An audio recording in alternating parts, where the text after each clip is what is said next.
It's a hard one, man.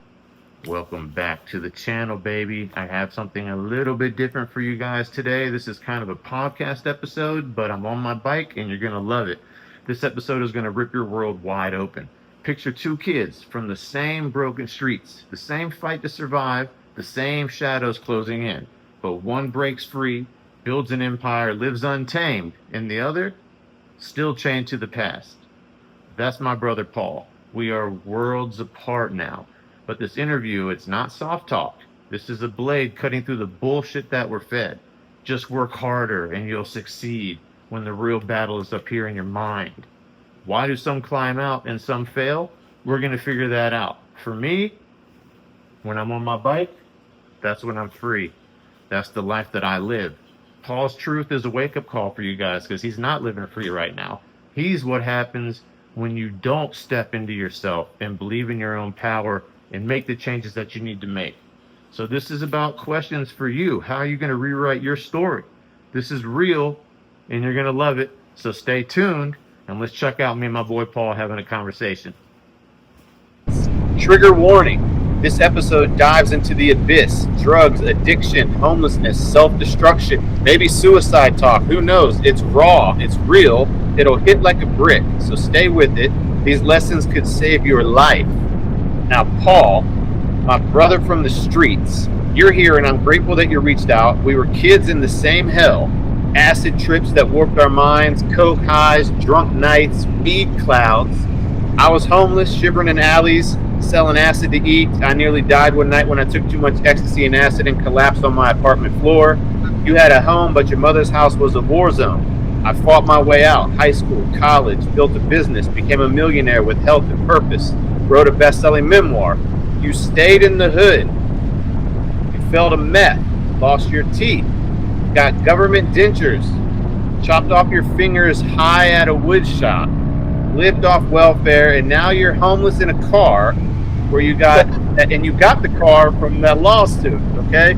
So Well, technically, let me just be technical. I bought the car before the lawsuit, so at the time, I literally spent all my savings on that car.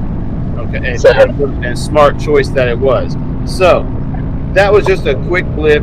I just wanted to put that out there because I want to make sure I set the tone that this is a no bullshit conversation. So Facts. staring into the truth for you, for me, and for all the listeners out there that are fighting to rise. So let's do this, okay? All right. All right. If you don't mind, can I first say that, my name is Paul Tesmer, but I also want to say that, I'm AKA Tez, I'm AKA Paulie T, I'm AKA John Smith the Nobody. So, like, a lot of the times me being out here, I've just been a character. So really, you're being lucky to even acknowledge and see me at this moment. Like, this is me being me. Because this is something I ain't never been able to do before. So I just wanted to put that out there, if that's cool. Oh yeah, and that's an honor for me as someone who loves you like a brother to be able to come together at this time and talk to the real Paul. So, TP, creep with me. Yeah. TP, I forgot all about that. I've been through so many names, bro. Yeah. Characters, man. So, I've got a list of questions. I got about 7 questions here and some of the questions are have multiple questions to them. And what I'm going to do is I'm going to set a timer. I'm going to try to keep it short and sweet. And the same question for 10 minutes. I'm going to move on to another question. I don't want to go down too far. Yeah, no, I get you, dude. Yep. So less editing. Full conversation, exactly. We have shared childhood struggles and a ghetto grind together, right? So take us to those streets. So we're thinking back in the day because we have to figure out how we got here. So take us back to the streets, the piss-soaked corners, the screams from your mama's house, sleeping in the alleys, dodging chaos all the time. Like, how does that fuck us up from the jump? Like, do we ever even have a choice? Well, I think, it's actually a good question. So I think, honestly, it's for us personally, because, in the podcast you were on, you were talking about the molestation and all these other things. I, too, you know this as well, you know what I mean? Experienced the child molestation My dad was like a child molester. He was on paper for child molestation. Nobody still believed that he was a child molester. And he was also a drug dealer.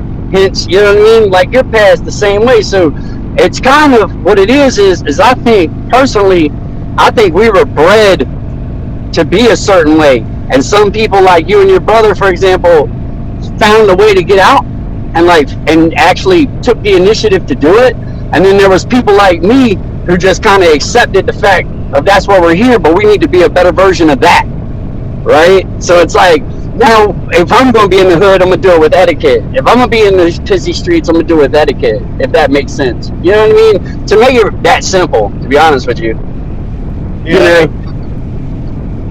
Yeah, it's funny you bring that up, because the molestation stuff dragged me into a dark place for a long time and gave me what I felt in my mind was an excuse to lash out, that I could break rules and laws because the world was against me already. I'm already cursed. And so if you're already cursed and you're already dealing with these demons, then what difference does it make? What's the point of even getting out of it? Exactly. Like that's, I mean, exactly like you said, like just to follow up on what you're saying, bro. Like I said, some people just have that strength, I guess. Like you guys were able to understand, okay, this is not y'all. You know what I mean? And like for someone like me, it's like that's all I identified with. I just felt so weak that I had to be overly strong, if that makes sense. Like I had to be that bully. I had to be that person. So it was like, because I did not want to be identified as that. So instead of taking the route like, oh no, man, I'm just better and moving on, you know what I mean? I took it as I'm better than them. You see what I mean? So I just took it to it was a real simple form, I guess, if that makes sense. And I will say for the listeners, like, you weren't just like on the streets running around. You were a soldier. You were a soldier on the streets. I mean, people are afraid of you, you know? And so, well, not just afraid of me, it's that, to be honest with you, I've been in here, so you got to think, my grandfather was William Henry Bowen, and he broke out of Norfolk City Jail, 811 City Hall Avenue in 1950 with a submachine gun. So it's like, this is my mama's daddy. This is my mom's real daddy, and he died in San Quentin. So it was more of a, you know, that's where I come from, I guess. I don't know how to explain it. And it's like I said, like, for me personally, it took me until 40 to realize I shouldn't be here. You know what I mean? Yep. It's like all I did was live for Ocean View, only for Ocean View to deny me. So, you know, to where I'm at now. And, you know, it's partial. I feel like 80% is my fault, but there's still that 20% that started me off in the wrong direction, if that makes sense. You know what I mean? Yeah, well, I'd have to disagree with you. I don't think 80% of it was your fault. I think that you were put in a cesspool of hell, that the streets are a fucking nightmare out there, and it swallowed you up, ate you alive. Yeah, it created a monster, I guess.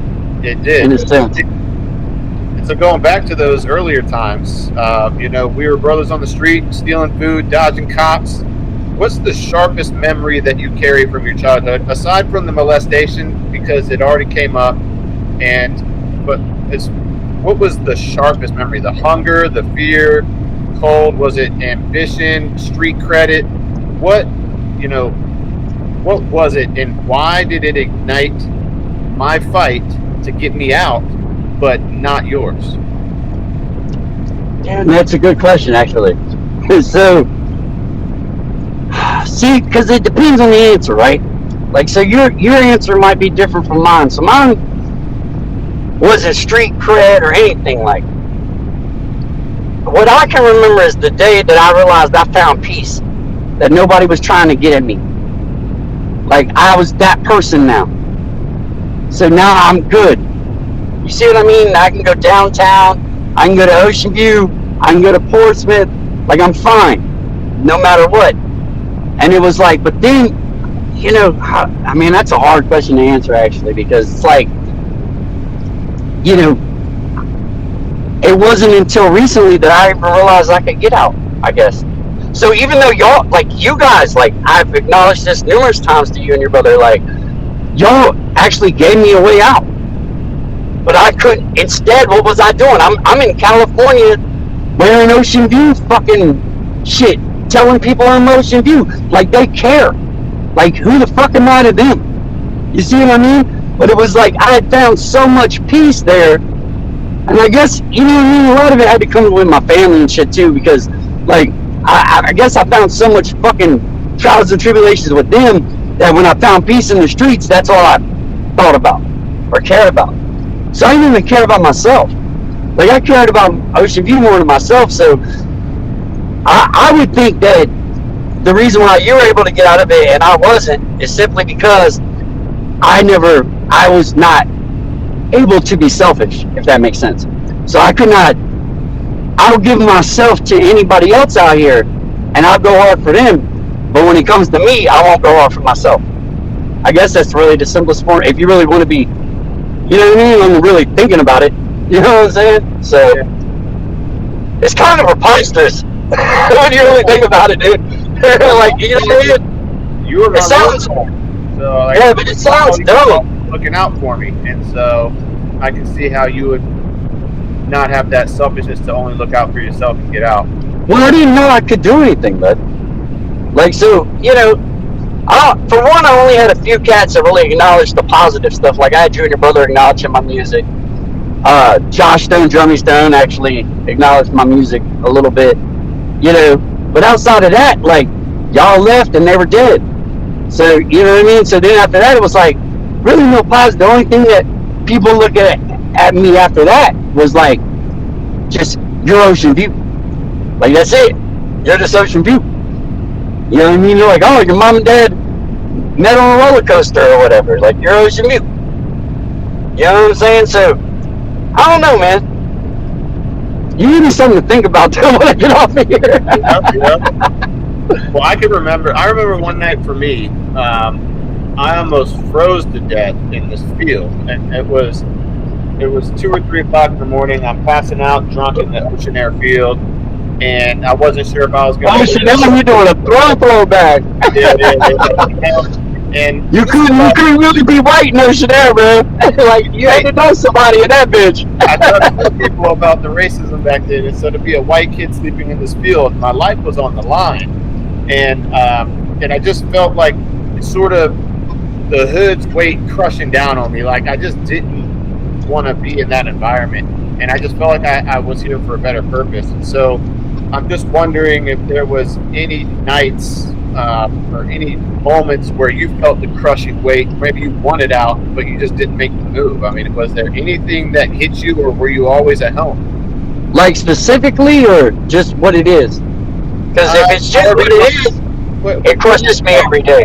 Yeah, we're here to talk to Paul, so see exactly. Yeah, so to be honest with you, if it's just in general, it crushes me every day. Like, I never want to be this. I did not ever want to be this. In fact, I wanted to be articulate.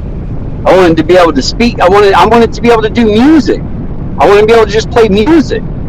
I wanted people to love me for my talents and my skills, not for what I can do out here or for my name. You know what I mean? So for me, I was always scared, bro. I was scared of my dad, scared of my mom when she was around, because, you know, my mom, unfortunately, she couldn't be in my life because she was working overnight. So my dad gets off work at 5, she goes to work at 4, right? So now I'm just with my dad and his friends and shit. So it's like, for real, it was like being tough out of fear. Really, I'm never tough, dude. I'm scared in every negative situation I've ever been in. I've been scared, dude. Like, I've been completely shook. You know what I mean? It's just sometimes you have to. Like, I felt like you had to.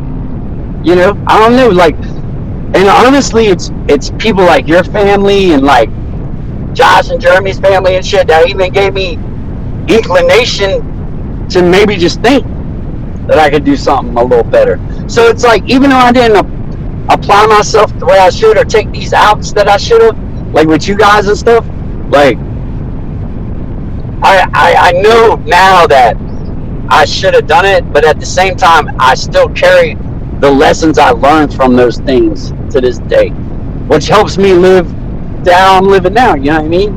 And not be so frustrated, and because, you know, I'm out the game now, so I can talk about anything. Like, It's crazy. It's like I'm just a regular fucking middle-aged dude that's working at a cell shop. You know what I'm saying? Well, you're not alone in your fear. I've been scared my whole life, and I think that's what courage is pushing through the fear, getting on the other side of it. So Yeah. I think that's good. I mean, I just wrote a book about it. It's called Unshackled, and I'm excited to share that. But I think fear is a big catalyst for everybody in life. But we're at our 10-minute mark on these questions, so we're going to move on. So I got to address drugs because we were both super heavy in them, and then even when I left Virginia, I still got even worse into them. But you know, we were doing acid, cocaine, alcohol, weed, all that.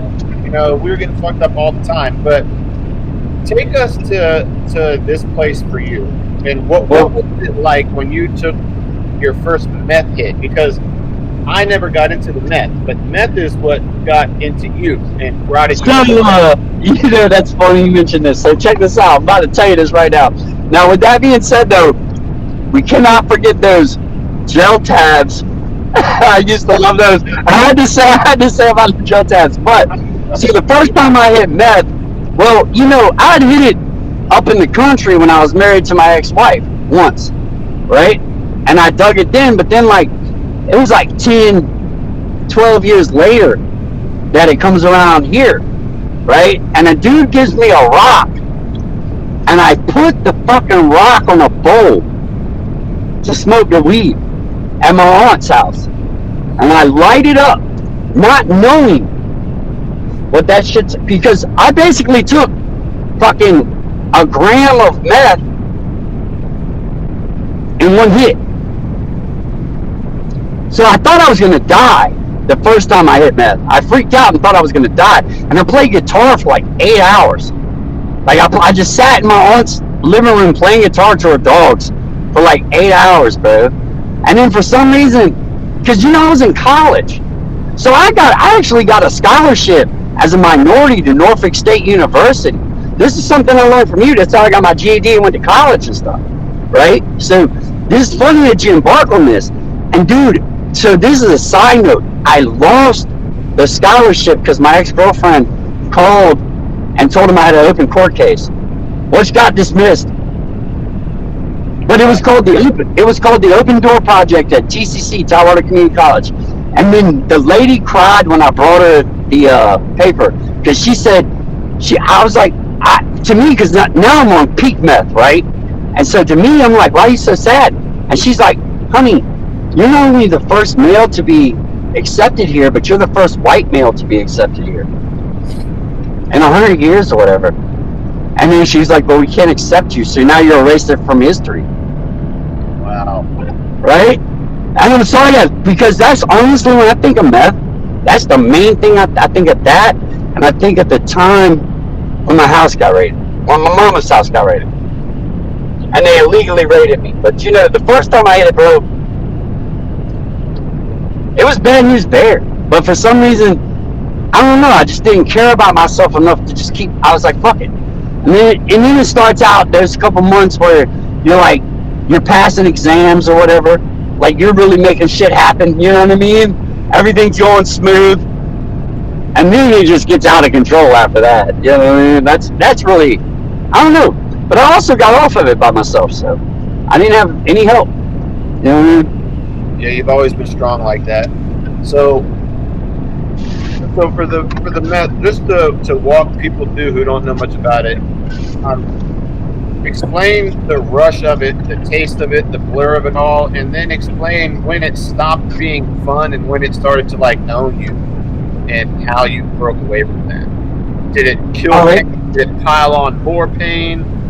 You know. So it starts out that you can do anything. That's the key. So it starts out, I'm sorry, I had to put the cigarette out because the music's playing back there, so I want to make everything right.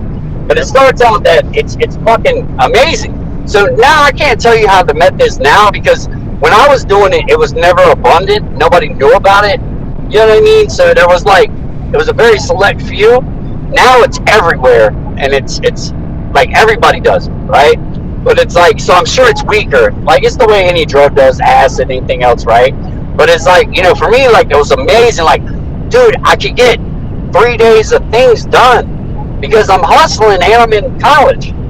So it's like, I'm able to get 2 days of hustling done in 6 hours, and the rest of the night, you know what I mean, get my fucking thing on, like get my college going. Like I was like at a like 3.9 or some shit at one point in college, you know what I mean, as far as like the grade point average or whatever. So it was like, that's how it starts. Then all of a sudden you're up for 4 days. Now you don't want to do nothing but chase the drugs. So for me, I immediately knew I was addicted. Like when I got to a certain point to where like I couldn't wake up and go to school for it, without it and stuff, I knew it was done. So it was like, what's the next move? I became a cook. Because I'm not stealing from my mom's purse. I'm not stealing from people like you. I became a cook. I learned how to cook it. You know what I mean? And that was my worst moment. That's how I knew I was addicted for real, was when I had to cook it myself. That's when I knew. Because then, I'm not even doing it to make money. I'm just being in danger. So it's like, I'm putting myself in danger, not only with like, because you, look, anybody can cook meth, but not everybody can cook meth. So it's like, chemistry is a weird thing. You know, like I'm gonna be that honest with you. Like chemistry is a weird thing. You have to be very specific. If you drop any type of water on the lithium you're using, the whole place. I caught a dude's house on fire one time. You know what I'm saying? Like it's that bad. You know, and that's pretty much when I knew, oh, it's game over for me. I'm a fiend. But instead of like embracing to come out to being a fiend, I decided to be the devil and be like, I'm a fiend. Embrace it. You're a fiend too. Embrace it. Except for some reason, except for the young girls. Like when the cats would bring the young girls over to my mom's house when I was wanted, you know, because she's not living there now and stuff. Like I would tell them, like, you're going to die. Like you're in hell's house. They got so mad at me. They were like, stop trying to sleep with my girlfriend or whatever, right? So then it got to a point that I had to make like what you did, like I had to make a trigger warning, I guess. I would have to go, no, look, I'm not trying to have sex with you. I'm just telling you, you're in Satan's house right now. And if you're here, you're at the lowest point of your life. Like, you shouldn't be here. You know what I mean? Like, because it's not like at this point, it's not like I'm making tons of money anymore, you know what I mean? I'm broke, bro. And I'm just trying to survive to the next gram. You know what I mean? That's it. But I guess that's the only way I can explain that one to you. That's great. So, I mean, it sounds like if you Satan, so meth clearly dragged you to hell, is what I'm hearing. And so, like, if we could take a look inside ourselves, put the eyeballs on ourselves, like, what hurt? What pain were you running from? Like, the streets, your household, yourself? Like, why would you keep chasing something that's dragging you into hell? Well, you said it at the end, but myself. I'm running from myself, so I've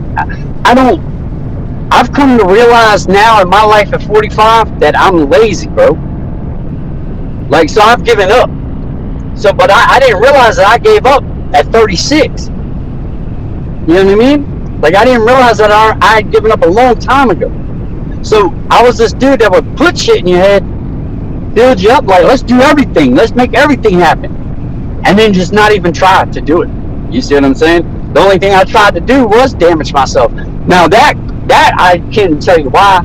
I don't know why. I don't know why I'm mad at myself. You know what I'm saying? Like, because I guess I'm still mad at myself, but it's just in different ways. So I'm not on drugs and all this crazy shit no more. You know what I mean? But it's like, I don't know, man. I just been mad at myself my whole life. So to me, I don't know. Like, I'm just confused. You know what I'm saying? If that makes sense. Like, some people just stay confused. I don't know why. Like, I couldn't tell you. I wish I could. You know what I'm saying? I just know that therapy or none of that stuff helps. What helps is like me just being therapeutic to myself and really just talking to myself. So like, you're looking at a man that like looks in the mirror and will tell himself the shit he done wrong, and then also now tell himself, because now I'm in a different place, that I'll look at myself and say, This is how we fix it. And if you don't fix it, then you got to keep it. That's it. But either way, you're a king. So you could be a king of Satan, or you could be a king of goodness and Allah and shit. I call it Allah, you call it a universe, you call it God, whatever, you know what I mean? But that's a battle. Personally, that one's up. You know what I mean? There ain't no telling. And I don't think anybody that thinks that they can really answer a question like that is right. Like I don't think they really know. Because if you did know, then you're always happy and stuff, right? Like, so you really don't know. It's a hard one. Man, you ask some hard questions. Well, I'm gonna answer it as if I asked myself. When I left Ocean View, I was still heavy in the drugs, and I was still homeless and struggling. And I go to California, and I got to pay my rent and get my shit done. And I started selling ecstasy, and I started using a ton of ecstasy. At the time, I was doing the hateful mirror speeches, looking in the mirror, telling myself I was a piece of shit, punching myself. Of course you would. That's why we're brothers. Punching myself in the face, looking in my eyes and seeing the demons inside. Like, and I was hiding in the drugs, and I was trying to mask my depression and my confusion and my fear because I was scared, and I was hiding all this stuff behind drugs, and these insecurities were coming out. And I overdosed. I went to a party. I was doing too much acid and ecstasy, and the night got ahead of me, and I OD'd and passed out dead on my living room floor. And I woke up, and I remember feeling this regret that I had more to live for. And even then, it didn't stop me. I still had complications. I still did cocaine a couple of times after that. Still smoked weed for a decade. You know, but I remember feeling... You were just more on your P's and Q's about it. I just remember telling myself to do one positive thing today, you know? And so if it was just get my homework done, if it was get some money to pay my bills, and one small thing created this little bit of pride inside myself, you know? And then another step would make me feel a little bit better. I think the one thing I learned that saved my life was I learned to have grace with myself, because I used to beat myself up over my mistakes. If I said the wrong thing to a girl, if I messed up in a fight, if I didn't throw that punch fast enough, I did an extra hit that I shouldn't have done of drugs, I would like beat myself up about, and I'd negative self myself and tell myself, okay, you're not your mistakes. You are not a mistake. And brainwashing myself that I'm not my mistakes is what slowly helped me sort of climb out of the pit. So basically, didn't mean to cut you off there, but you basically rejected it, and I embraced it. So I embraced my mistakes and was like, no, these are my mistakes. You just passed through it, Paul. You're a boss. And you're like, no, you're stupid. Like, fuck you for doing that. See, I ain't doing it, right? Yeah, so I was like, oh, I fucking made it through. I made it through the OD, right? I made it through this, or I made it through that. Like that's see, it's crazy how that works, because I never really thought about it until now. But it's like, no, it makes sense, because if I'm embracing it, then of course I'm gonna just stay on the same path. I'm gonna just stay on this flat. Oh, you're good. You're good, right? You're good. You know what I mean? Yeah. But sometimes, if you tell yourself that you're not good, that's how you make yourself better. Right? Hey, you just taught me something. Ain't that cool? Yep. But don't talk down to yourself too much, because it's about finding that grace and forgiveness for yourself. Nah, man, look, real talk. Very few can be strong like me.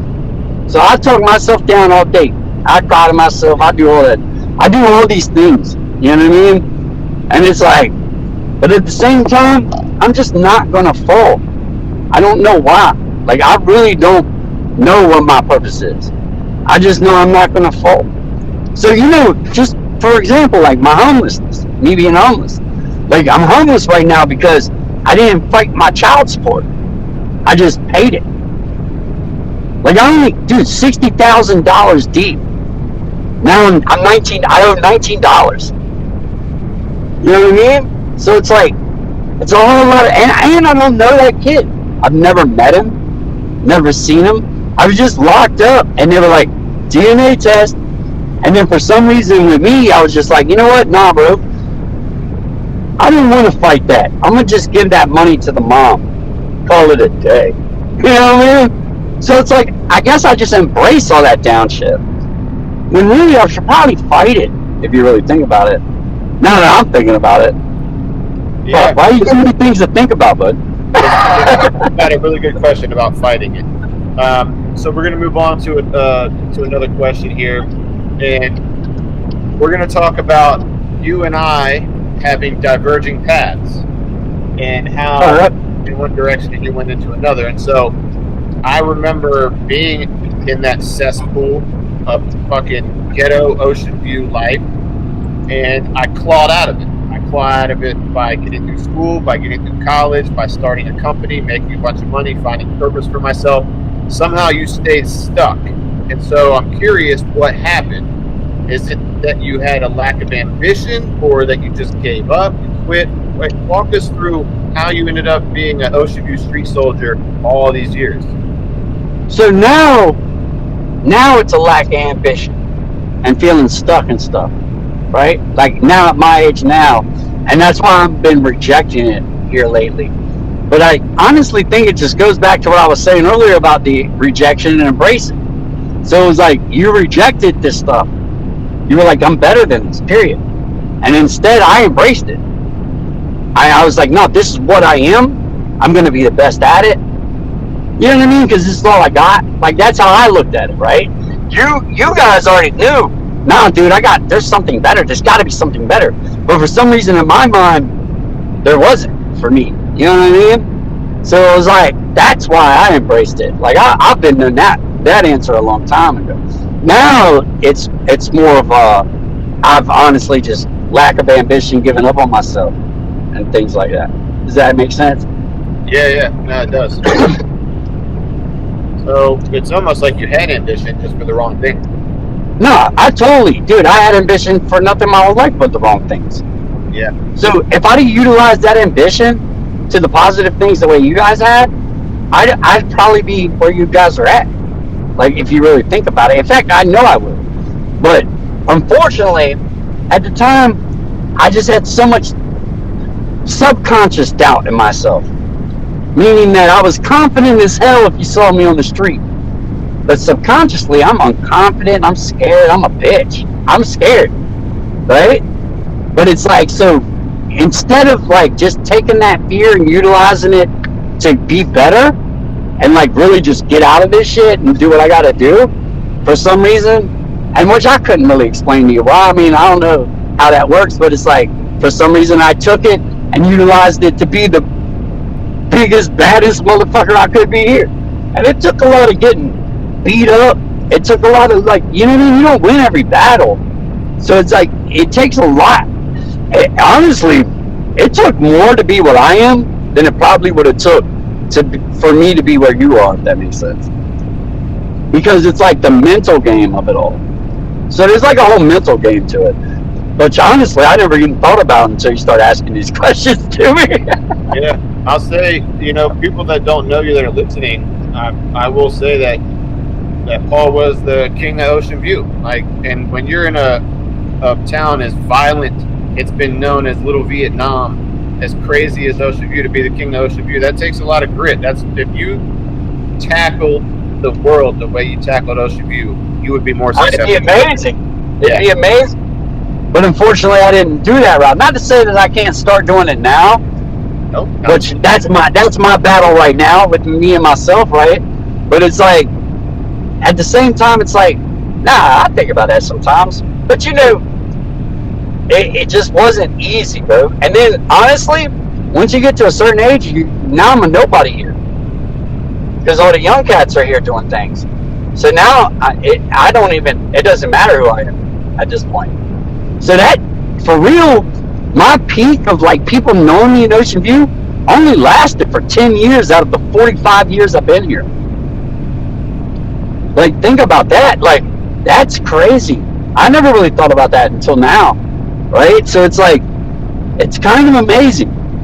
And then now I'm to them, I'm an old guy that sleeps in my car.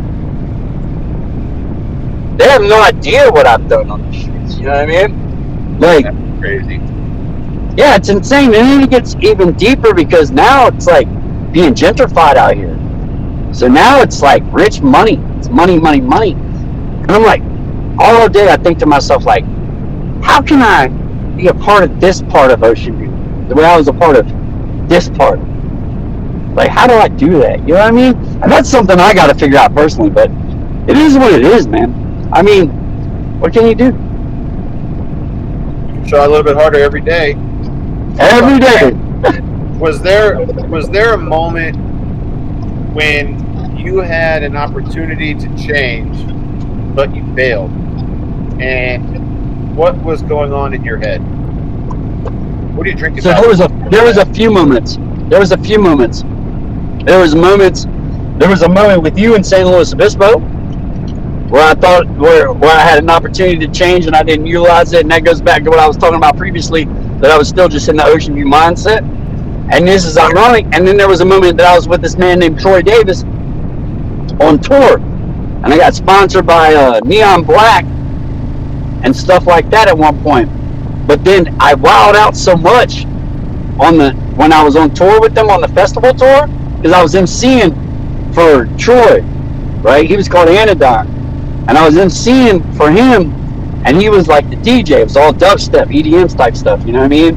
And like, instead of trying to go, all right, I'm gonna get further and be a professional, I utilized Ocean View as the finest, and I just took advantage of every situation I could take advantage of, and then ruined that opportunity immediately. You know what I mean? So there's been a couple times. Yeah, I remember when I brought you out to San Luis Obispo. It was right after my dad died. Yeah, it was after your dad died, and I thought that you being around a bunch of college kids and hanging out with all these ambitious people might help strike some. It actually fucked me up more, I think. And it's not your fault, right? It's because I just never been around that environment. So I never seen that environment. So I just didn't know how to act. So it's like, you know, I'm already coming off a place that, because you got to think that year, 2007, bro, my dad shoots himself with my gun. Me and my cousin get accused. They tell me I'm the ringleader of murdering him. You know what I mean? Like, not only that, 2 months before my dad shot himself with the gun, I get hemmed up with an attempted murder charge, which gets dropped down to militia with my mob, all because I save a kid from getting stomped at an Ocean View party. I just pick him up and throw him out the door. And thank God it all got dismissed. But this is like the charges that I had in that time. And then now I'm in Cali. And now, you know, it's crazy because when I think about some of the situations now, like, I realize that these kids weren't being cocky to me. They're just being where they're from. Yeah. And I'm thinking they're being cocky. You see what I'm saying? Because I'm already on defense. So I was on defense from the get. You know what I mean? So it's like, no, it should have. I just never, when you never experienced nothing like that for real, and you don't know that stuff, like, and then being across and all these kids are just telling you got this southern accent and shit, and you're like, what the fuck are you talking about, bro? And it's like, you're not even understanding that they don't know where you're from. You know what I mean? Like, I'm thinking my shit holds weight. You know what I'm saying? I'm dumb. Like, I'm just that type of kid then. You know what I mean? Even though I was an adult, but you know what I'm saying? No, we were kids back then. I was out of place too. You know, I didn't know how to act around those spoiled ass kids, and I was still with my southern accent. I used to read my books out loud to try to get the accent out of my body, try to read it all structured and proper. But yeah, I'm sorry for that. It was interesting times. Like, I really regret not taking advantage of that situation, bro. And I apologize for acting the way I did out there. And I do appreciate that you and your brother fucking did me right. You know what I'm saying? Like, that's some good shit. Like, that's one thing I can honestly say. Like, y'all did me right, and y'all tried to guide me in the right direction. I just wasn't paying attention. You know what I mean? We wanted you out of that motherfucking hood, that's for sure. Yeah. But I guess I just wasn't ready for it. Yeah, we ended up, you know, exactly. And I was happy to have you there while you were there. So I still had fun. We ate steak. I got to ride in the limo. You got the limo. We were drinking the champagne and beer. Did you eat some cheese stamps? And then they were like, why did you? They were like, bro, did you really ride in a limo to get food stamps? And I'm like, dude, I did, but it's totally this guy's car. Like, it's not like it's a limo. It's actually this guy's car. Yep. Dude, that's some old dirty bastard stuff right there, bro. Yep. If only social media was around back then, we could have been about that. Dude, you remember we took pictures with the fake money? I had the fake money. I was like, that's MySpace. Dude, that's MySpace days. That was fun. Dude, I had the best time there.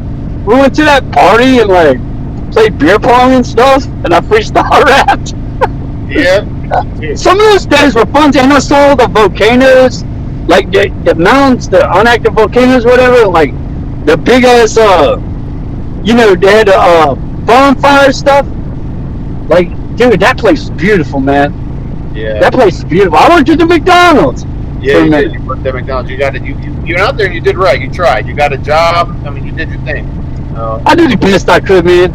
Then my mama, that's where my mama did.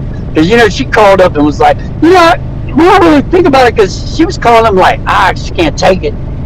Yeah, she's the reason you went home. So I don't think that, hell yeah.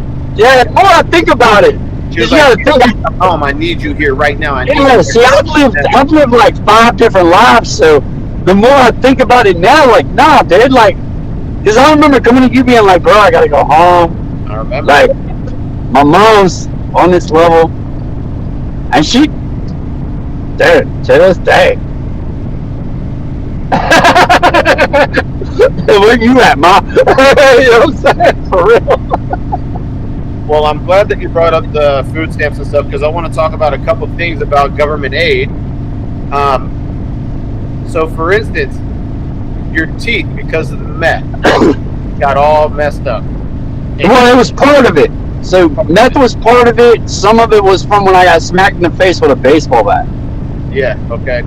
So, and then I had my jaw shattered, and I had to get new teeth. And so I was thinking about it, and it was funny to me because when I needed to get new teeth, it cost me $50,000. $50,000, no government help. Yeah. Are they permanent? Yeah, they're permanent. Yeah, see, mine aren't. So I'll be that honest with you, like, mine aren't. And I chose not. So, honestly, Medicaid was going to give me permanent. They were about to put in 3 metal things here, and then you just click them in and they can stay, right? Well, I asked them because I felt so much pain in my mouth. And I'm like, bro, I was like, how much pain do you feel in the cold? Like, how much pain do these people feel in the cold with the metal in their mouth or whatever? And they're like, well, it's a pretty decent amount. I was like, well, just give me dentures. I'd rather just take them out at night. Because my whole goal is not to have no pain, right? And so I look at my dentures the way I look at girls' weaves. You understand? So if you're allowed to be and look the way you do, and you're fake, why can't I? Now, I didn't go as far like so with my hair, for example. Like, I'm bald, right? I could go as far with my hair if I really want to. But it's like, no, bro. So I look at my dentures like so when a girl or somebody looks at me like, oh, you got dentures? What am I supposed to do? Oh, you got a weave? You know what I mean? Like, no, bro. You're allowed to have these costumes. That's a part. You just got to be honest about the costume. That's it. Now, if you got permanent, you ain't got to be honest about nothing. You know what I mean? Just bet on me. Yeah, no, they're permanent. They look good. Yeah, you too. Yeah, your teeth look good. Your teeth look as good as mine. Yeah, and I can take. Yeah, they come out. I won't pull them out here. Right, come out like I use denture glue and stuff. I got my own ways of doing things. I ain't ashamed to admit it. Bro, them bitches were $12,000, and I found a way to get them off of Medicaid. Yeah. You know what I mean? Like, I was done, bro. Like, by the time when I got smashed in the face, bro, I was in a coma for like 4 days, 3 days. You know what I'm saying? Because I got smashed in the face with a baseball bat. So they won't just meth, and that comes just from being in the streets because somebody was tougher than me. They weren't scared of me. They didn't. I wasn't the devil that everybody thinks they know, right? And he's like, I don't give a fuck who you are, dude. You know what I'm saying? Whack up. You know what I'm saying? I woke up like, oh fuck. But that's how it helped. It honestly helped me. Because it was like, when that final baseball bat went in, because you know the meth stuff came first, and then the baseball bat came in. And when the final baseball bat came in, like, it is what it is. You know what I mean? I was asleep for a few days though. My mama don't even know that. Yeah, you're lucky to be alive. I have a core memory of Ocean View right by your house. You live right by the Ocean Air entrance. Ocean Air and Dudley. I don't know the name of that street. The entrance. Yeah, no, it's all good. You don't even gotta speed it. But I know exactly what you're talking about. I remember a guy got beat to death with a baseball bat right there at that intersection. And so for you to survive a baseball bat beating, you got lucky. But bro, my mom's car got shot up because of our next door neighbors. My mom almost died. You know what I mean? Like, I come out there like, bro, there was at one point that they had accused me. They said that I'm the older white man dealing with the younger black kids, and like I'm distributing drugs to them so we can run the cul-de-sac. This is how deep that actually goes. So when you talk about Dudley Avenue, bro, that was ran by me. That was ran by me and a couple people I'm not going to name right now because I just don't feel like they're not here for me to ask if it's okay to name them. Yep. You know what I mean? But they're going to know who I'm talking about when I say it's my neighbors and stuff. Because to this day, their mama's my neighbor. Like, they're my mom's neighbor. Like, I'm not living there, but my mom still live there. You know what I mean? Like, so, but it's like, no, man, it gets real over there. Like, a lot of people don't understand that about that area. Like, Ocean Air, now it's Mariners Watch. It's Gravy Train. Yeah. You know what I mean? Yeah, it's Gravy Train. Though, when we were there, it's a whole different story. No, dude, when we were there, our age, bro, when y'all was coming over to see me when I was staying there, fuck. Go to Ocean Air, bro? To go to Ocean Air as a white dude? Bro, come on. You better know a couple people. Which I'm not going to name them names either, but I know you know a couple of them names. You know what I mean? Yeah. Like, I'm going to just be that honest, but it's like, bro, you can't. Dude, one time I brought a white dude from there. Like, I brought a white dude in there that was a friend of mine that never been there before, and he got fucking stomped out, dude. Like, bro, they stomped him out. And then they got mad at me. And they were like, why'd you bring him here? And I was like, I didn't know, dude. I thought he's with me. I thought it was cool. That's not how that place worked. But a lot of people will know that now because it's all changed. So you can't even see what it used to be. Like, they don't even remember there was an Ocean Air bar right next door to Ocean Air Police Department. Ocean Air is the only police department to have outside of Norfolk. Ocean View didn't even have a police department. No. Ocean Air, that's it. That's how crazy that place was in our day. You know what I mean? And so, then moving past sort of the teeth issue is the fingers. Oh yeah. Dude, you go to work and you chop off your fingers. Was this a wake-up call for you, or was this just another day? Like, so, explain to the listeners how you lost your fingers. All right, so it starts like this. This wasn't my first. So I've been homeless off and on now for about 2 or 3 years. Actually, no. So this happened February 2nd, 2021. So ever since then, I've been homeless off and on, right? So I'll just say that, like, because that's when I really knew. Because I was sleeping in my cousin Ronnie's garage. I can say his name, because he don't give a fuck. So I'm sleeping in his garage, and I need to find a job. So I found a job on Indeed, and it's a cabinet making job. I go there. Well, they wanted me to cut a 7/8 inch piece of strand for a cabinet. They want me to use a homemade guy stick. Well, for carpenters and stuff, it's not good to use a homemade guide stick, right? Like, there's you can buy guide sticks to utilize for those small things. Well, I was like, bro, I don't want to use teenager kid, and I was like, I don't want to use it. And he's like, dude, you got to use it, because if you don't use it, you'll lose your job type shit. Like, you got to make this happen. So my dumb ass, which I regret, that's honestly one of my only main regrets, doing that, because it fucked my guitar playing up. But I use it and it breaks. And when that bitch broke, I lost my balance, and I went in. So that's why I got the pinky, and they were able to reattach the thumb, and that's why you see the angle, because I fell into an angle. See what I mean? So with that, but that also, it helped me. It helped me. So it helped me pay off a lot of debt. It helped me pay off a lot of things, including my child support and stuff. Like, it helped me, because I was, instead of trying to fight and be greedy and get all that money, I was just like, whatever, dude. I tell the lawyer, like, whatever, dude.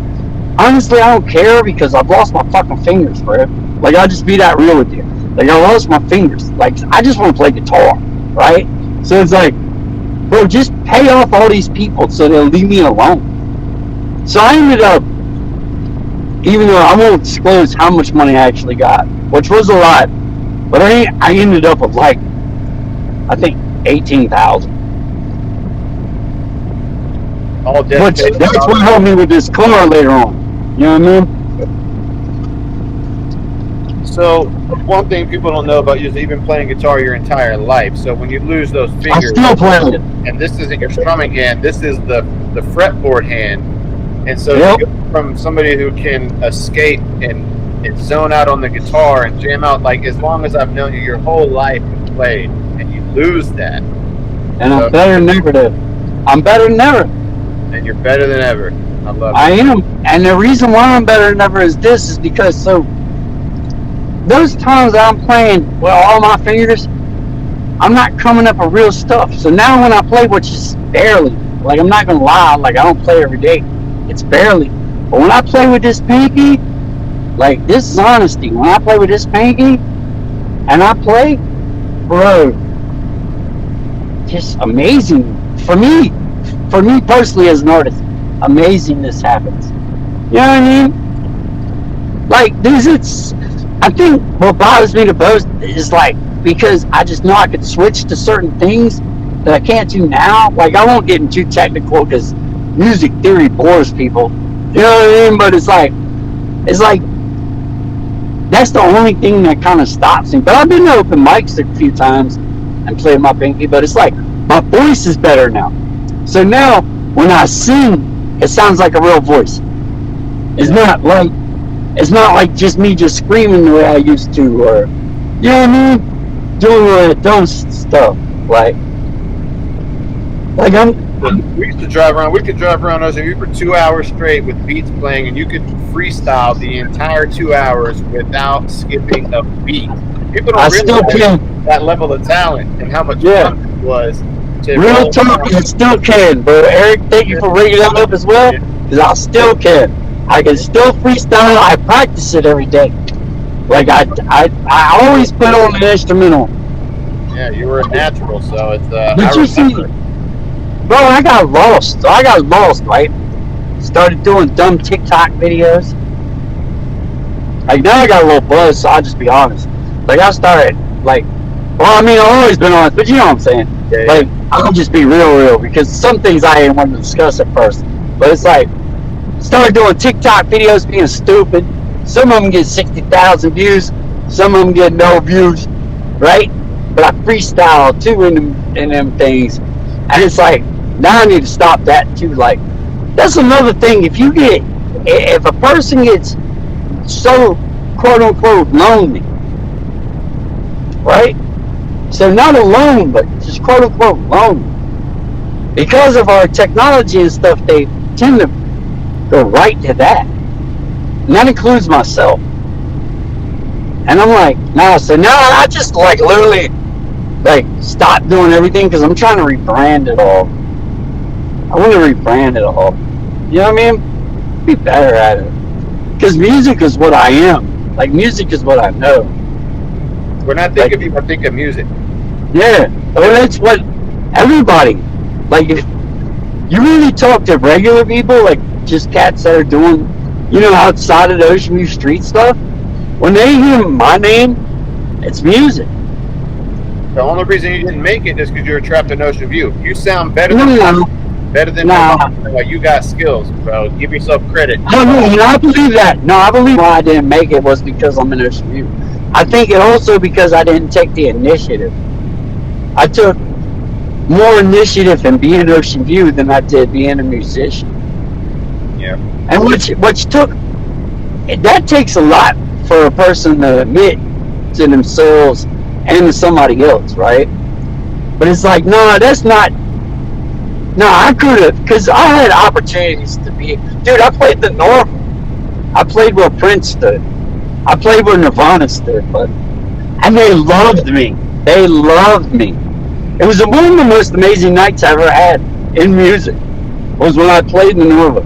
And dude, there was only like 20 people there, but I'm on the fucking Norva stage, and you know the Norva.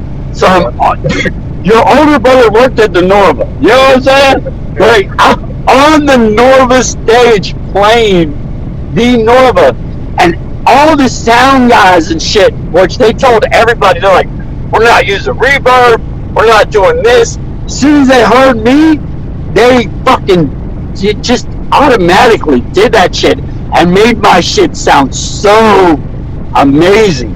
Like, dude, I'll never forget that night. Like, that's one night I'll never forget. That's a positive thing. That's a positive night.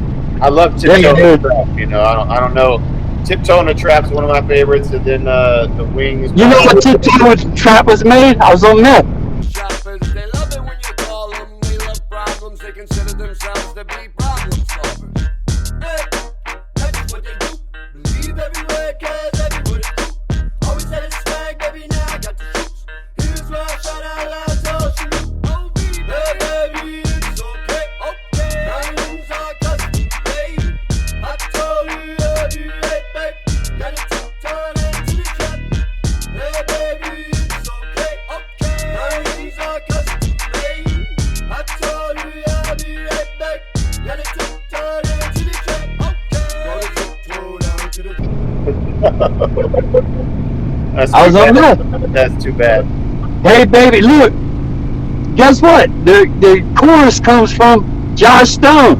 He looked at me one day and he goes, hey, baby, it's okay. My rims are custom made. And I looked at him and said, you ain't got no rims on your fucking BMW, bro.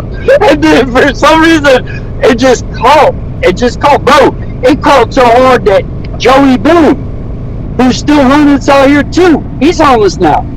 I'll see him at the 7-Eleven, and he don't got no car or nothing. And he still looks at me. He shows all the homeless people Tiptoe in the Trap. Like, It's a good I've one. had a lot of homeless people come up. Dude, I've looked at him and I said, well, what about my song that I got up there beefing with Roger? Because, Illuminescence. Yep, I remember back in the day. Yeah. And I said in my verse, on one of my SoundCloud songs, I can't remember, but I was like, Illuminescence hot? Oh, I think not.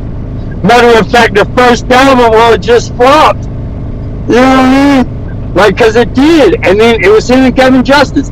And they flopped. They flopped. No, You know what I mean? they had no talent. But we're over budget on these.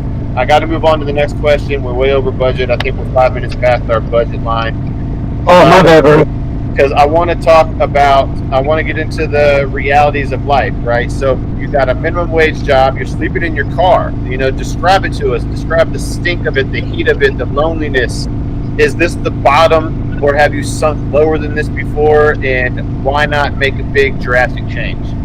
All right, real quick, since we're over budget, I'm gonna tell you right now, this ain't the bottom for someone like me. Someone like me, I'm comfortable in it because I've understood that if you're gonna be homeless, you have to be organized. You have to understand that you got to move in and out quick, and you don't want to be dirty. Like, don't ever be dirty. So, for me being homeless, yeah, I'm homeless, but at the same time, I can go take a shower at my aunt's house. I can go stay at my aunt's house right now, right? I just choose not to because this is my path. I have nothing to contribute to her. So, homelessness for me is not the bottom. Is it lonely? Maybe. Am I alone? No, because I always got a lot, so I'm not alone. So it's like, even when I feel lonely, I'm not alone. Because I have a car, I have things, I have something. So it's like, I can't really say that my plight is the bottom at all. Because I've been the real bottom, and my real bottom was when my house got raided, and I was found underneath the house with no teeth in my mouth. And then all of a sudden, Maxwell Winfrey, my arresting officer, yeah, I'll say that name all day on this bitch. My arresting officer illegally entered the back door, and now he can't charge me with my meth lab or my counterfeit money, which was over $20,000 that couldn't be used. So imagine just how much I actually did use. Just imagine how much I actually did use. That's what couldn't be used. And then guess what happens? They just go, I'm like, bro, I'm tearing up. So my bottom was this. When I got found underneath that house, and I'm in there with no teeth in my mouth, and my fucking hands are behind my back, I'm tearing up because that's my grandmama's house. That's this lady right here. That's my grandmama's house, originally. She bought that house in 1950 something. You know what I mean? Like, so, and then I go, hey, am I going to jail for all this stuff? Because you got gang squad, you got FBI, you got fucking bomb squad because of the meth lab, you got all kinds, like, it's so many different sections of these motherfuckers, and they're just taking all this shit that I utilized and bringing it back in the house. I'm like, bro, charging me with any of that? And they're like, no. And I'm like, well, you better lock up my grandma's house and call it a day. Take me down to 811, and I served 60 days. So to be honest with you, that's my bottom and my top, because that's the reason why I stopped doing meth and shit. So being in here is kind of like a luxury. So no matter how sad I get about things, this is a luxury to me, because I got nothing to worry about. The cops could show up on me right now, and I'm just like, oh, bro, I'm drinking, I can't drive. And they'll just be like, all right, sleep it off. You know what I mean? Because I'm in a 2023 Mitsubishi Mirage G4 with 48,000 miles, which I bought. I only had 12 miles on it. So I don't give a fuck. And to all the other cats, guess what? A Mitsubishi is a foreign, so I do have a foreign. Ha ha ha. You know what I mean? These are facts. Like, don't hate on me because I'm beautiful. You know what I'm saying? Like, but no, that's probably really, you know, that was my problem. Was when I was on meth and I got found underneath that house. This ain't my body. Are you on drugs right now in your life? I drink and smoke weed, bro. Just facts. I drink beer and smoke weed. That's all I do. Anybody around me can tell you that's all I do. That's facts. I don't do no other drugs except cigarettes. That's it. These are facts. Who do you blame for your life right now? Because you had mentioned that you want to make sure other people don't turn out like this. And so I just want to know who you blame and if you blame anything or anyone and how that goes in your head. I blame me, and you should blame you. I blame me, and you should blame you. It's simple, bro. If you don't have a routine and you don't have a way to do things, you don't have you wake up at 7 or something. Then you gotta do this. Then at 8 you gotta do that. If you don't have those things, you're fucked. Bro, you're not gonna be able to live like me. I could take people like you, I could take anyone, honestly, almost anyone, and put you in the position. Dude, it's gonna suck. Y'all are freaking the fuck out. You gotta be real strong to be like me. That's facts. You gotta be real strong to be like me. Because you gotta understand what you did wrong. You gotta understand your flaws. You gotta understand you gotta understand what did you wrong and what you did wrong. You have to understand a lot of things to be me. You know what I mean? And there's a couple of me's. I'm not the only one. It's just very rare to be me. You know what I mean? So it's like, if you get into the position that I'm in now, bro, If you don't say it ain't your fault, then you're bitch. Because you did it to yourself at this point. Bro, after a certain amount of time, I don't care what your parents do to you, what this happened. When you get to a certain age, you should realize what to do and what not to do. In fact, it's been proven over and over again. You proved it. You and your brother personally proved it. You see what I mean? So it's like, these are for real just fucking science at this point. So for me to tell anybody to say, it's your fault, that's bullshit, bro. It's my fault. It's me. I'm the one I blame. I blame me. So when I get mad at the world and shit, I get mad at me. I don't get mad at nobody else. Ain't nobody else done me wrong. You know what I mean? Shit. All they do is say hello to me and stuff. It's simple, bud. Hardcore, but it's simple. I want you to talk to other people. And so,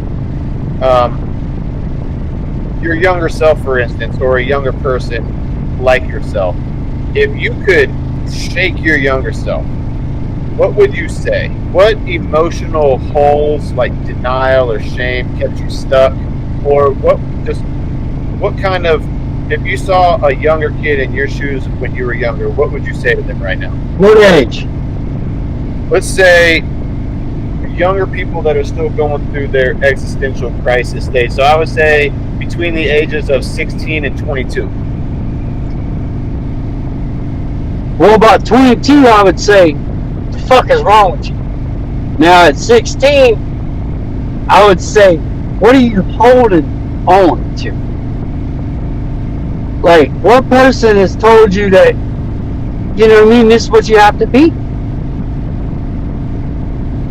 You can be, so really it's hard, especially in this day and age with these kids and stuff, right? It's hard to say anything to them. Because now their life lives way more faster than our lives ever would. Which is funny because the irony of it is that's what our grandparents and parents, like our lives live faster than their lives ever would. So what can you say, right? The only thing I could say is believe in yourself and understand that certain things ain't your fault. But if it comes to a position that has nothing to do with outside perspective and you're just like bullying somebody or something, you should just know it's your fault. It's simple. I mean, it's really not, dude, life's not that complicated. Like, to me, life means love is for everything, right? And that's why you need to live a peaceful, lovable, unified, respectable lifestyle. Because if you don't, then there's that tear, you cry. And sometimes you just don't want to have regret, bro. That's it. So me, what kept you I'm sorry? What kept you stuck? Me? These kids who are stuck right now are going to want to know what kept you stuck. Me? Like, I'm not going to lie to the world or anybody, bro. It's me. Bro, I can blame everything on anything. I can sit there and go, it's my dad's fault. I can sit there and, but honestly, bro, once you get to a certain age, it's you. It's you. Because you eventually get what they call common sense. And then once you get that common sense, now you got to utilize the common sense, and you can do what I didn't do and utilize it, or you can do what you did and your brother did and utilize it, right? So it's me. It's like, it's you. Like, dude, so now if you're 11 or 12 going through some real shit, call the cops. Call the cops. You see what I'm saying? You would have never called the cops, though. No, I did. No, what are you talking about? No, if you're talking about my molestation and stuff, no, these are 100,000% facts. My mama would tell you, boom, I told the teachers, I told everybody, I called the cops. They didn't believe me. In fact, in 1987, I had to sit in therapy because they said I hated my little brother that wasn't even born yet. Because my dad had manipulated all the people. Nah, bro, I've been said shit. So I'm a rarity when it comes to molestation. Yeah. I'm not quiet like my brother was. I won't quiet like my cousins were. No, I told from the get that Urban Paul Tesmer Sr. was doing this stuff to us. This is facts. So, nah, bro, tell the cops. Because if you don't, then you're going to hold that grief.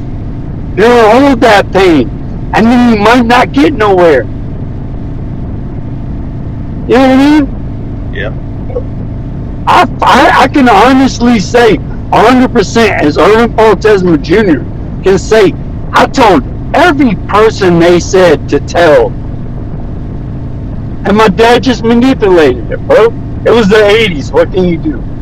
It was rough. It was rough. So then for these kids in the hood, or anybody slipping really, not even just in the hood, anybody slipping dealing with this drama, like what's your warning to them to not end up like you right now? How could emotional intelligence have saved you, baby? Well, nowadays, it's a lot easier for one to go out and tell somebody anything. So if you're a young kid and you feel like something is happening to you that's abuse of any sort, your best measure is to immediately take that route. Because this is 2025. So they're easily going to listen, right? Don't take advantage of it, right? Like, don't take advantage of it. You know what I mean? But at the same time, just always believe in yourself. Like, as a kid, who cares, dude, if you don't got the Jordans and stuff? It doesn't matter, for real. When you hit my age, none of that matters. Like, there's a whole lot of reality. And honestly, 85-90% of people that listen to this or something similar are going to end up like they're basic. They're going to end up like me. They're not going to have money, anything like that. That's just how that is. But don't hate yourself for that. Just try to be proud of what you've done. Like, understand that money doesn't do nothing for you. Money, fame, fortune, any of that doesn't do anything for you.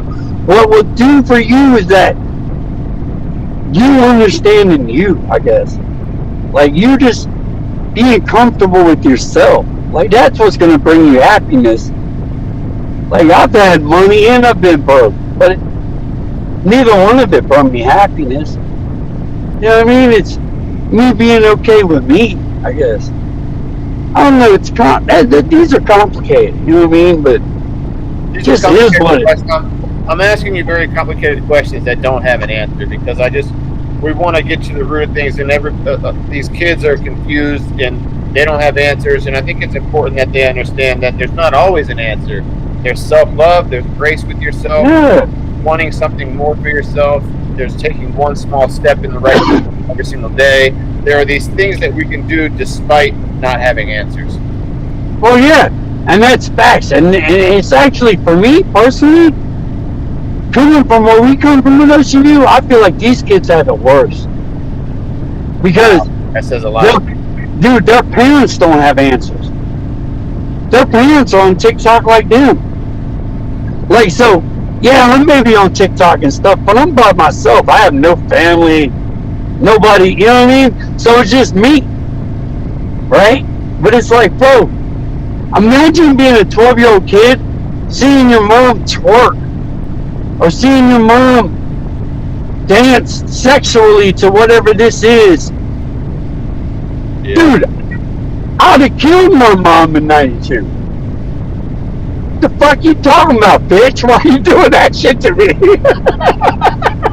You know what I mean? So, it's actually, for me personally, I feel like it's a lot harder for these kids. Because it's like, everything, they really don't have a chance to be a kid. Like, their parents don't even allow it. Dude, it's so bad that their parents will fucking go on the TikTok immediately and punish them. You know how embarrassing that's gotta be? dude, to me, that's, if not, that, at least whatever my dad did to me, that was in private. It wasn't on video. Like, these kids don't have to deal with it on video. And then we wonder why these kids act the way they do. Like, it's simple, dude. Because our generation, there's no leaders. There's no type of direction for these kids, for real. Like, at least there was always a old head somewhere with us that would tell us some shit that we're talking about now. You see what I mean? Yep. They don't got that, bro. I feel bad. That's why I feel like they live a worse life than I ever could. Because their shit's public. It's all public. Yeah, it's definitely an issue that we don't understand, that's for sure. We didn't. No, because everything's new. How can you understand something that's never been studied? I want to get back into going in different directions. Like, as far as the system that we were in the ghetto, surrounded by drugs. Your mom's house was a fucking nightmare because you had a predator living there, your dad. It was brutal. And so my life also with homelessness and the way I had to navigate the streets and find places to sleep and eat, you know, but I ended up beating it, and I feel like you didn't. And I don't know if that was a personal choice or if maybe your emotional stuff hit you harder than it hit me. I'm looking for like a no bullshit answer here, just to see sort of how we ended up, how did you and I end up in two different places? Because I mean, I love you just the same. I feel like we're still brothers, we're still very similar, but we just ended up in two completely different worlds of existence from where we started. Well, like I said, I think, you know, I think for one, I didn't take the opportunities that you guys took. I think for another, I didn't take the opportunities that you guys gave me. And then I think a lot of my life, I was just thinking to myself that I wasn't worth it. Because this is all I was bred for. I mean, I really, you know, when I really think about it, so if I lay down and think about it by myself, all I think about is Ocean View. That's all I know. It makes me cry to think about it. Because I know I could have been better and stuff, and I know I still can. But it's just like, man, that's all I did. Like, when you are to God, then you got to. So for me personally, I had to change my whole last name, right? Like, my dad's now on the sexual offenders list. Anybody can look him up, you know, just before he died. And now all of a sudden, me and my brother have to change. Like, my brother's locked up right now in California. Like, I had to understand what it is. Like, I don't know. I think I just took on that change of the last name here to make it what it should have been and to get. I mean, I don't even know. I don't know, dude. I'll be honest with you. I don't know. For anybody to even say that they can answer that question is wrong. Like, you can't really directly answer that question, because if you do know, then it would have been changed a long time ago. You see what I mean? So it's like, that's one of those questions that, I don't know, maybe to this day, subconsciously, I just think all I am is Ocean View. I don't know. But that's all I was bred to be, and it's, you know what I mean? It wasn't until outsiders came along that told me I was better than that, if that makes sense. My family never told me that. They were just like, this is where you're from, this is what you do. Dude, you gotta think, my first day of high school, my dad's like, here's a pound of weed, sell that shit. I don't fucking know.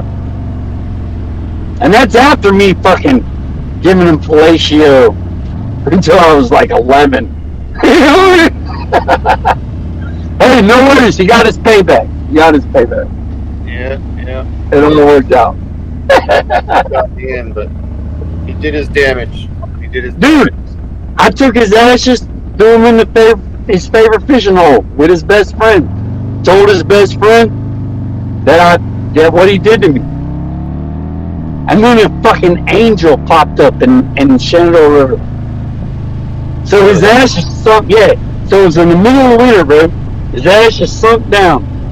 And I walk up I said, fuck this. And I take off my socks and shoes, and I walk into the Shenandoah River, freezing cold, like 40 degrees.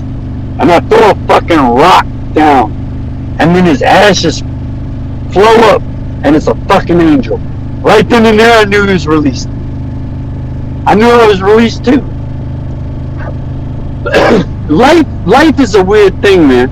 Like, to me, so it's like, to me, you know what I mean? So to me, it's like, I'm the main character in my reality, but I also know that I'm a side character in your reality right now. If that makes sense. It's just like a video game. If you really think about it. You know what I mean? So it's like, to me, I'm looking at you, and I can't see me, so this is my reality. But at the same time, you're looking at me, and you can't see you, and this is your reality. So it's like, I'm just a side character, you know what I mean? So it's like, I'm also just a side character, so I mean, it's... Yeah, but that's what I'm saying. We're all main characters and side characters at the same time. So it's like, how can that not be confusing? Yeah. Like, how can that not mess a person up? How, you know what I mean? Because you gotta think, even with good parents, we're told to be important. But then eventually, you're gonna go around somebody that doesn't think you're important. You see what I mean?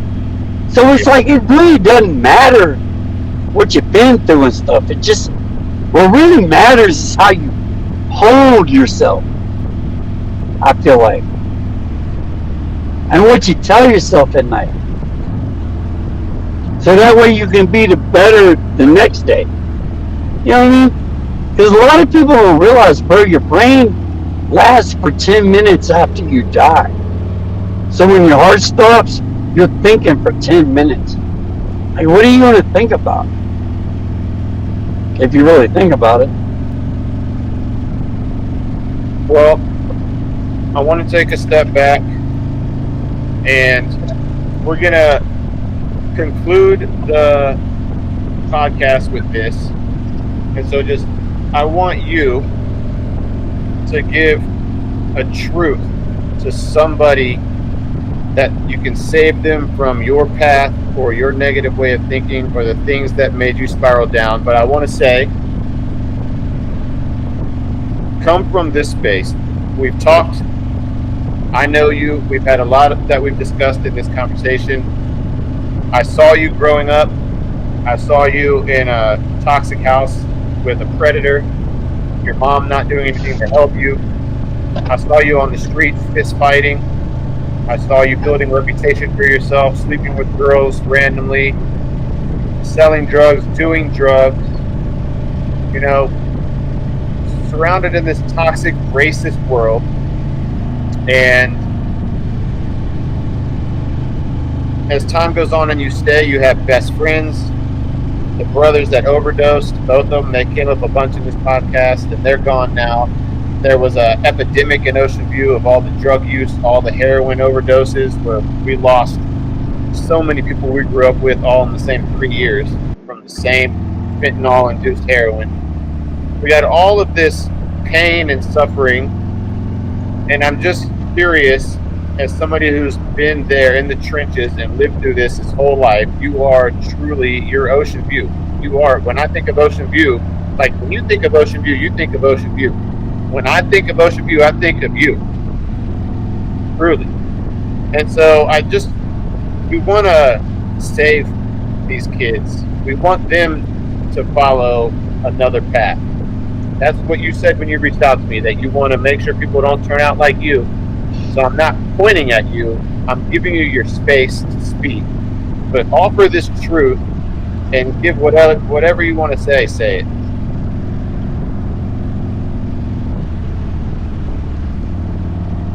I just want to let these kids know that for real, no matter what you think you are, you're better than that. And that if you're 15 and on, and you're still acting the way you did when you was 12, you better change it. Because life moves fast, and life moves hard. And for real, one day you wake up and you're 45, and you ain't nothing. You're not nobody. I don't care what your gang thinks. I don't care what you think. I don't care what life thinks. Like, you just need to understand that you've probably always been better than that. You got to understand to be an individual.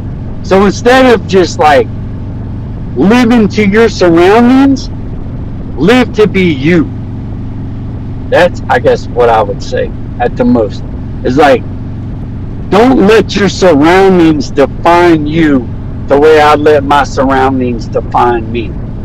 Because if you do that, then you end up somewhere you might not have wanted. So you can end up you can end up as Tupac, or you can end up as me, or you can end up as a guy like Big U, you know what I mean, who's a California legend who's now facing fucking like 200 years. You know what I mean? So it's like, whatever goal you have, chase after it. But just understand, if it's a negative goal, understand that. So if you're going to chase after being a drug dealer, understand the consequences that come with it. Same with the positive too. So if you want to be a counselor, understand the consequences that come with it. Because a lot of people are going to tell you, you don't know shit, you don't know. Because every time you try to be positive, that's even worse in this day and age than being negative. So don't, whatever you do it with etiquette and go 100% with it. Because if you do end up like someone like me, or someone like just in your neighborhood that you see as pathetic, like, you gotta be real strong to be those people. You know what I mean? Because if not, you fail for real. So there's a so, and another thing I will say too before this ends is that understand that success nor failure matters when tries and triumph. So that means if you have tried 100% and you are always triumphant, even if you failed, you were successful. That's pretty much it. Oh, that's amazing. I hope that your son sees this interview. I really do. You laid it bare, and I thank you for that. If this conversation saves one soul, it was worth it. And for the listeners, this is your wake-up call. Paul's life is a warning. Mine's proof you can win. You got to build emotional intelligence. You have to own your shit. Fight like hell. So hit YouTube, tag me in it, share how you're building your unbreakable life. And what I want to say before I shut off the interview recording is, do you mind putting on a quick beat and giving us a 45-second freestyle? I mean, hey, we used to roll around. You could freestyle for 5 hours. I got a little buzz, but do you got a beat? I'll do it right now. If you put on a beat, I got you. Each day slaving away until I'm locked in a cage. I've realized that I'm slaving away every day. Homeless now. Homeless tried to phase me, but I can't be phased until I've realized the whole life is wasted away. I kill them. If I don't, then I drill them. I will too. Oh shit, I'm Ocean View. John Smith and nobody. Paparazzi couldn't even spot me if they tried, cause I just might throw bodies. Now I've been drinking, right? I'm on this podcast thinking, right? I don't even know how to think right. That's okay, cause I know that I'm out of sight. But one day soon, I also know that I might die. So if you know this, you gotta stay focused, cause if you don't, real quick, your chest will be open. And then, that's when your mom is mortified. Yeah, she's horrified because you love to speak story time, and now you've died. Yes, sir. Man, I missed them days. I got put on the spot, so. Good. Good. We enjoyed I that. wasn't expecting it. What's next for you?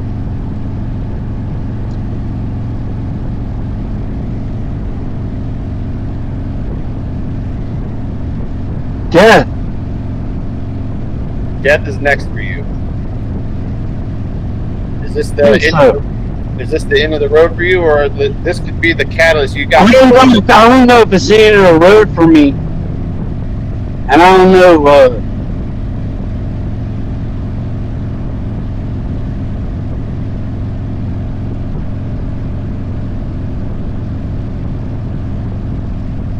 It's bleak. Is there any spark left in you to fight? I mean, you can't let your story end where the fight begins. Like, this is the beginning right now. This conversation, having this conversation, is the beginning of your catalyst to go do something with yourself.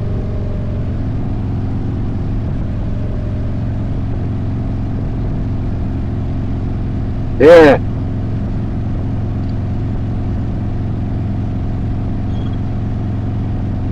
It's a hard one, man. You know what I mean? It is what it is. Man, for real, just don't give up. Don't give up. Just once you give up, it's done, bud. So, for me, I could lie to you right now. I could tell you I got aspirations for 50,000 things. But bro, it's just, I'm by myself in a car. Like, I don't even have an emergency contact. So it's like, bro, anybody I call, I gotta call 4 times. So I could really just have a heart attack right now. If I don't call 911, I'm fucked. Even though I'm right around the corner from people that love me. So I couldn't tell you, do I think about wanting to do a whole bunch of things? Yeah. I want to do this food truck. I want to do a couple things, but to really tell you what's next, right now all I see is death. So I that's it. You know what I mean? If you want me to be brutally honest, yeah, it just is what it is. So it's like, now I'm just living, Bill Murray's Groundhog Day. That's what I'm living. I just wake up every day. This is the most exciting thing that's happened to me in 2 years. I'm glad I could be a part of that. Keep that food truck thought in your mind, though. That's not. No, bro, I got a whole menu and everything. I'm just like, I gotta pay off this credit card and stuff. I don't know.